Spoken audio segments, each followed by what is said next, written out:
Fighting a Russian sucks. It always sucks. If you've been in a gym, you've had to spar with a Russian fighter, it's horrible. To be a Russian mixed martial artist means you have no mercy. It's a little scary. If you're gonna fight a Russian, all you think about is Rocky. Oh, he's hurt. His fight is over. Bottom line, they're tough nose. You destroy to survive. The Russian fighting spirit is survival. They will eat nails. Good right hand. For much of the past decade, the most feared MMA fighter in the world was the explosive Russian heavyweight, Fedor Emelianenko. Now, a whole crop of Russian fighters are emerging in Fedor's wake, continuing his legacy of stone-eyed brutality and slowly but surely taking over the sport. The Russian fighters come into the cage with a spirit that you just don't see that often. And man, it makes for incredibly exciting fights. Even when some of these guys started having success, people didn't piece it together. Well, now they're starting to piece it together. 2 world champions are already crowned. A 3rd title shot is imminent. And many more contenders are on the horizon. Prepare yourselves, America. The Russians are coming. And their mission is total domination.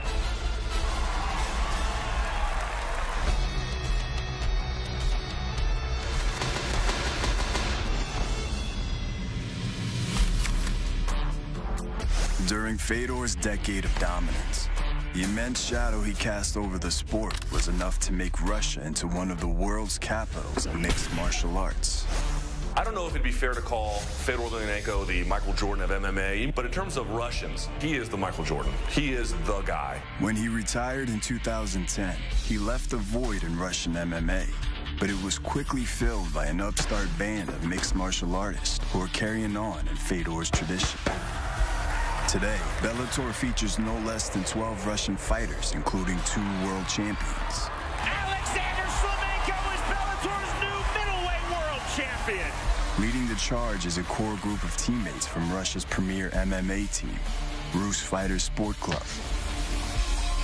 Their captain is the man who started the Russian invasion. He's also Bellator's middleweight champion. Weight call me Storm. My name is Alexander Shlemenko. Shlemenko got the guillotine! I do not believe it! A dominant performance from the Russian striker. The Russian invasion started with Shlemenko. And we'd heard the accolades, we'd seen the fight footage. And then when he came here, he lived up to the hype and he exceeded it. Following in Shlemenko's Bellator footsteps are his 2 young proteges. My name is Alexander Tiger Sarnatsky. Alexander Sarnatsky is a rising star of Bellator's lightweight ranks. A fighter many expected to vie for a title before an injury knocked him out of the Season 8 tournament. Oh, big right! Can't hurt him! Man, that was a great performance by Tiger Sarnatsky. They call me Spark. My name is Andrei Koreshkov. At the age of 22, Andrei Koreshkov is undefeated and ready for his first world title shot on July 31st against Bellator's welterweight champ, Ben Askren. Big uppercut! Beautiful left, that's it. Phenomenal performance by Andrei Koreshkov. Ben Askren's the toughest puzzle in mixed martial arts. He's a 170-pound champion here. I'd be hard-pressed to say who beats him in the world. And there's the first takedown. Koreshkov's a monster on his own, but then you add to it the entire Rus Fighter team. He's not just facing one guy in Koreshkov, he's facing an entire team of some of the best fighters in the world. Koreshkov teeing off now. Big shots, there's the knee. With this new wave of Russian fighters coming into Bellator, I think they have a great chance of actually becoming a new Brazil, really dominating MMA in the future. That invasion has only gained strength this past year, when the 6'7" Russian giant, Alexander Volkov, won the Bellator Heavyweight Championship. Oh, he's hurt! Big shots from Alexander Volkov! We literally weren't going to put Volkov in the last heavyweight tournament. Alexander Shlemenko came to me and said, Volkov should be in, he'll win your heavyweight title. Another Russian heavyweight, Vitaly Minakov, reached the Bellator Summer Series Finals. A lightning strike victory for Vitaly Minakov! Shabulat Shamalayev from Russia's Dagestan region blasted his way into a featherweight title fight. Shamalayev, he's looking to finish, and he does! And Frodo Hasbulayev won the Season 8 Bantamweight tournament with a tenacious style that's become synonymous with the Russians of Bellator. That is it! A TKO win for Frodo Hasbulayev! But at the core of the Russian success in Bellator is a coach and fighter in Shlemenko and his two young stars, Andrei Koreshkov and Tiger Sarnavsky. They train at a small gym in the remote, unforgiving city of Omsk, Siberia, where fighting has been a part of the culture for generations. Ну и вообще считаю, что жизнь в Сибири развила мой характер. Geez, Siberia, I mean, it's in the middle of nowhere. There's no heat, there's no fast food, there's no 7-Eleven, there's nothing to do, but you stay in your cabin and you cut some wood and you go wrestle, or now you go fight. Living here in Siberia, it's not just cold, it's snow, it's wind, it's everything combined. It's just toughens them up. It's not something just for the body, but it's mostly something for the head, for the heart. A nearby forest is where the fighters go for their cardio training, Siberian style. It looks like the old Rocky movies with Drago, with 4 feet of snow. Sometimes you use terminology like they're hardened, and sometimes it's just hyperbole and it really doesn't tie into who they really are. I think in the case of a lot of these Russian fighters, it actually does. Русский дух, это прежде всего хладнокровие, но когда ты выходишь в клетку, у тебя нету никакой жалости.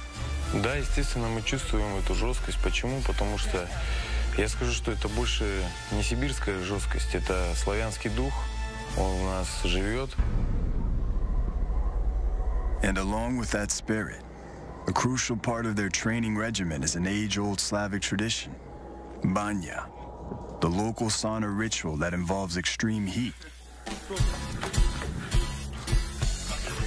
and then extreme cold, dropping into a 37-degree ice bath in the Irtysh River.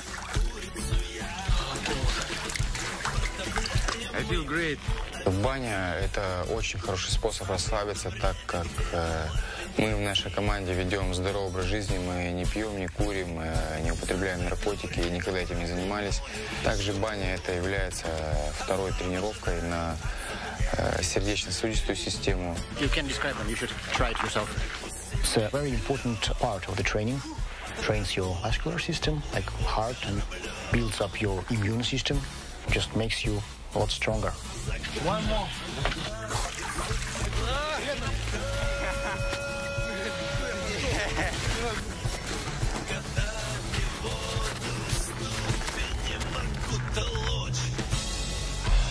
The austerity of Omsk instills in these fighters a mental strength that's become their calling card in the cage, most notably with Shlemenko, who went from being Bellator's first Russian fighter to being Bellator's middleweight champion. У него прозвище «Шторм». Он начинает постепенно и в итоге просто уничтожает своего соперника.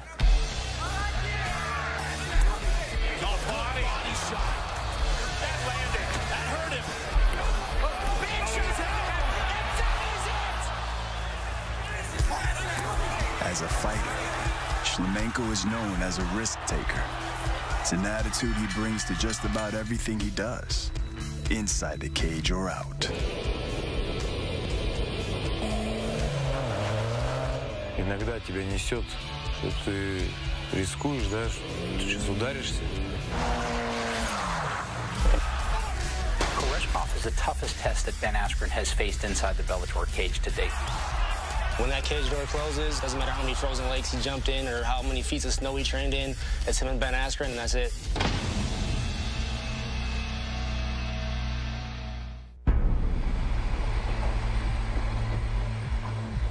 It's another frigid 5-degree day in Siberia, and Coach Shlemenko has directed star pupil Andrei Koreshkov to chip the ice away from the front steps of the gym. A far cry from the morning routine of his American opponent. It's morning in Wauwatosa, Wisconsin. Here, Bellator's welterweight champion Ben Askren is sitting down to some pancakes with his wife Amy and their 4-month-old daughter, Alex. She's been able to balance like this since like 1 month. He hands her off like a football. She's just a freaking powerful baby, you know? She's just strong. There's nothing about it. Right, Alex? Are you strong? Ben is deep into his training camp for his July 31st title defense against Andrei Koreshkov. And if he's even slightly worried about the fight, he's not exactly showing it. And no disrespect to his opponent, but until a couple weeks ago, I didn't even know his first name. So that's how little we discuss it. If it's 8 p.m. in Siberia right now, I bet Andrei's probably playing video games or sleeping or drinking some vodka, maybe. Vodka, a lot of it. The truth is, nothing much has ever fazed Askren. Known as Funky Ben in college, his nickname was born of his unconventional approach to wrestling, a style that embodies his personality, fueled a 4-year run of dominance at Missouri, and earned him a spot on the 2008 U.S. Olympic team. U.S. Olympian, maybe the best wrestler in U.S. collegiate history in the last 10 years, national champion. This guy's got every piece of the arsenal. He kind of had this, like a bundle of snakes rolling around. You're never really sure who's got who, and then all of a sudden he'd come out on top and he's pinning a guy. It was fun to watch, hard to deal with as a competitor. He just had a unique, innate sense of the mat. He's figuring out how wrestling can dominate this mixed martial arts sport right now. And it looks like Funky Ben has it all figured out. He is a world champion who seems more unbeatable with each successive trip to the cage. A fact that was abundantly clear in his last title defense in January, where he destroyed the challenger, Karl Amasu, with a relentless ground and pound attack. What you get from Ben Askren is 5 rounds of affirmation that he whipped your ass. You know, he got humbled. That's what Ben calls his wrestling style. I'm gonna humble you, and he humbled them. He humbles his opponents, yes. But otherwise, humble is a word you'll rarely hear used about Askren. You know, if you don't like the groundwork, there's a sport they call boxing. It's not as fun, though. I suggest you keep on coming here and watching my ass whipping. They were booing because they wanted to see the stand-up and banging. It was the Canadian fans, you know, they're really kind of rough around the edges. And, you know, they didn't appreciate the fact that another grown man who didn't want to be on his back for 25 minutes and repeatedly punched him in the face. Look, some guys are cocky, some guys are just purely confident. He's a little bit salty, but I think he's salty because people continue to poke at him in terms of evolving as a mixed martial artist. We got these Siberian Huskies that Ben's fighting. I watch the guys like to spin a lot. So the 2 rules of thumb when you defend the spin. A lot of people lean away. Well, that's boom. I give him room. I see him spin, side. You see how you step with the spin. So if you see him go backside clockwise, like a matador, move. Good. Oh, putting the funk. Good step. Whoop, there you go. Good work, good work, good work. I thought the pace was real good today. How's your weight? Good? Yeah, everything's going good. Weight's coming down. We talked about, you know, the right hand, obviously, uppercut and overhand. Anything else you think? I mean, just, you know, got to read your keys on the spins, but if you pressure him and stay on top of him, he doesn't have room to do that stuff. We've been talking about it for weeks now. Been drilling it. You're looking great on the pads and the sparring. And now it's just down the home stretch, execute. All right, yeah, sounds like a plan. As always, Askren feels confident that he's prepared for Koreshkov. Of course, a large part of his confidence is born of the belief that his style simply defies preparation. I wouldn't fight him. I wouldn't sign a contract fighting Ben Askren. If he moved down to 55, I'm going to 45 for sure. He's that good. I mean, training with this guy, it's frustrating. If it's the first round of sparring, and I spar with Ben Askren, and the rest of the rounds, I don't have any energy left. Just defending takedowns, trying to get on top of this guy. He's that good. That's not me just boasting because he's my teammate. That's real life. I mean, I wouldn't fight this guy.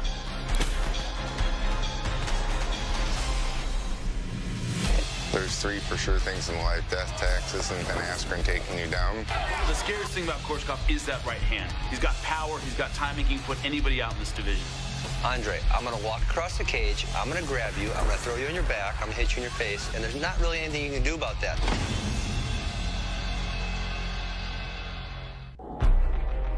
The next and possibly most difficult chapter of the Russian invasion is about to be written in MMA. as Andrei Koreshkov moves towards his July 31st bout with Bellator's welterweight champion, Ben Askren. It's a fight that will be closely watched in Koreshkov's homeland. Few important steps were taken last year when for Bellator events they started to show them on Russia's biggest national sport television. And the recent success of all Russian team, it just makes this sport to become more and more popular. For Koreshkov, the Askren fight is a chance to gain the utmost respect for Russian fighters, while at the same time winning a world title. For Askren, it's a chance to continue to serve notice to any who still dare to doubt him. The stakes are high for Ben Askren in terms of respect. I think that last win he had, ground and pound, devastating win over Karl Amasu, people woke up and took notice of Ben Askren after that fight. He wants another win like that. Not just a win, he wants a finish.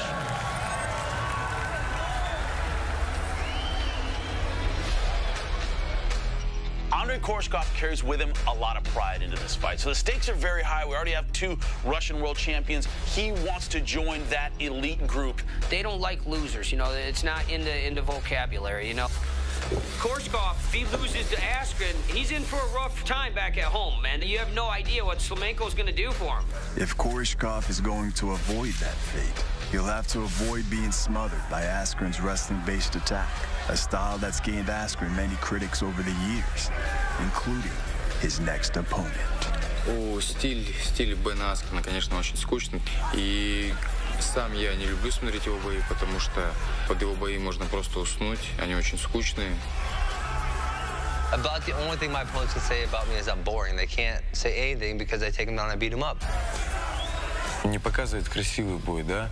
В основном он выигрывает за счет решения судей. I think this matchup between Koreshkov and Askren boils down to the classic striker versus grappler matchup. And you're dealing with a guy in Koreshkov that can hit. He can knock guys out. Of course, history shows that even when Askren's opponents manage to get up off their backs, they usually find themselves taken down again pretty soon afterwards. There's 3 for sure things in life: death, taxes, and Ben Askren taking you down. There's the sprawl, and there's the first takedown. He's going to do what he did to Karl Amasu. I mean, I'm going to win the fight 99 times out of 100, and 1 time out of 100 he's going to hit a right hand and knock me out. But, you know, you're not going to worry about 1 time out of 100, so, I'm just training and doing what I do, and it's probably going to go really well.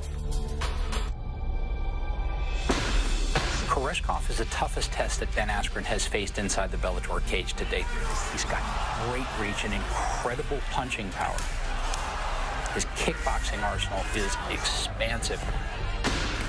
He never gives up. He knows how to get back up when he's taken down. He presents real problems for Ben Askren. He is the guy who potentially may be the one to solve the riddle that is Ben Askren. In the first 2 minutes, if Andrei Koreshkov can stay on his feet and stuff 2 or 3 takedowns, he's got a good shot in this fight. That's when the fans will go, oh man, Ben Askren's got a fight. We studied very carefully all of the Ben Askren's fights, all the mistakes that his opponents made. We have this secret ingredient that I won't tell you because otherwise it won't be a secret. But I think Andrei has abilities that would allow him to actually beat Ben Askren. А в стойке, думаю, Бен ничем не удивит Андрея. Как я планирую, что Бен будет делать очередной проход и нарвется на встречный удар, и после этого он уже проиграет нокаут. I'm going to favor Askren. He is the champ for a reason.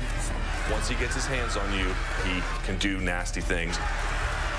But if you think Koreshkov is outmatched, think again. When that cage door closes and Ben's in there facing his opponent, nothing else matters. His team's not in there. It doesn't matter how many frozen lakes he jumped in or how many feet of snow he trained in. It's him and Ben Askren, and that's it. Andre, I'm going to walk across the cage. I'm going to grab you. I'm going to throw you on your back. I'm going to hit you in your face. And there's not really anything you can do about that. If Koreshkov can win this fight, man, it solidifies Russia as one of the true powerhouses worldwide in terms of mixed martial arts. The Russian invasion is going to be bigger and bigger. Our goal is to become the strongest team in the world.